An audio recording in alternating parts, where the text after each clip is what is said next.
Il est de tradition pour le Conseil supérieur des affaires islamiques de présenter ses vœux au chef de l'État à chaque célébration de l'Aïd al-Fitr al-Mubarak.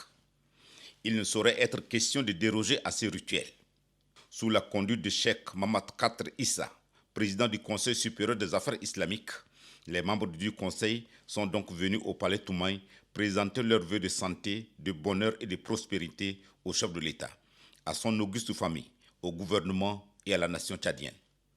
Les membres du Conseil supérieur des affaires islamiques, pour qui le ramadan constitue un moment de supplication à Dieu pour la réalisation d'une société vertueuse, n'ont pas manqué de toucher du doigt les travers de la société tchadienne.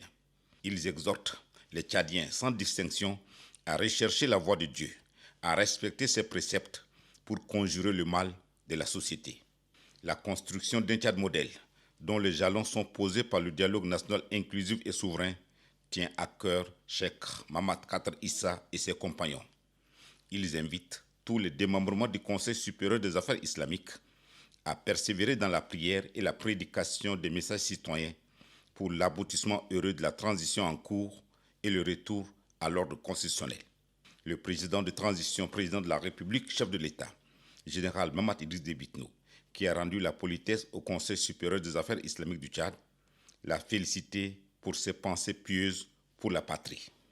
Le chef de l'État a réaffirmé une fois de plus son inébranlable détermination à bâtir un Tchad pluriel. Pour lui, la diversité socio-culturelle, linguistique et géographique du Tchad est une marque divine, la manifestation du sacré. Aussi a-t-il joint sa voix à celle du Conseil supérieur des affaires islamiques pour inviter ses compatriotes à l'amour du prochain et de la patrie. La célébration de l'Aïd al-Fitr al-Mubarak étant l'un des témoignages vivants du pardon, de la clémence et de la miséricorde de Dieu, le chef de l'État, général Mahamat Idriss Déby Itno, exhorte ses compatriotes à l'application quotidienne du triptyque pardon, clémence, miséricorde. Nous devons construire une société vertueuse avec des citoyens modèles, respectueux de l'autorité de l'État, de la vie humaine et animés du sens du bien commun et non des citoyens prédateurs de la chose publique qui s'entretuent ou encore sans désir de vivre ensemble dans l'harmonie de la diversité. Le Tchad nouveau ne saurait s'accommoder de tels citoyens et de telles pratiques, a-t-il relevé. Le président de transition a demandé aux oulémas de continuer à prier pour la paix pour le Tchad, mais aussi et surtout pour les pays frères et voisins du Tchad, notamment le Soudan qui entame la fête sous le crépitement des armes. Il a réitéré son appel à l'endroit des parties belligérantes soudanaises à privilégier la voie du dialogue pour parvenir à une issue pacifique à la crise qui secoue ce pays frère et voisin.